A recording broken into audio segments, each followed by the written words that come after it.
Bed பாட்டில்ஸ்ல ஒவ்வொரு டேபிள்லயுமே bottles நீங்க வந்து குடி தண்ணீர் வச்சிடலாம்.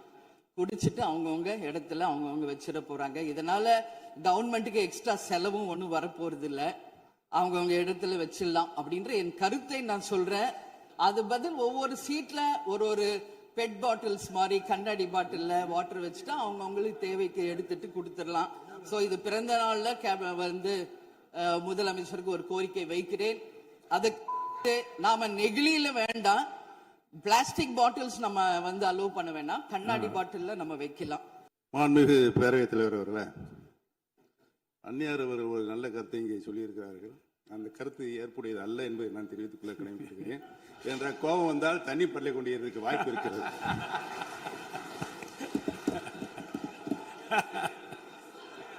இப்போ தண்ணி பாட்டில் தான் வீசணும் கிடையாது, டம்ளர்ல கூட வீசி அடிக்கலாம். தலைவர் அவர்களே, நம்முடைய மாண்புமிகு முன்னாள் முதலமைச்சர் அண்ணன் ஓபிஎஸ் அவர்கள் ஒரு நிலையை குறிப்பிட்டு அதை எரிவதற்கான தண்ணி பாட்டில் எரிவதற்கான வாய்ப்பு இருக்குது என்று சொன்னார்கள்.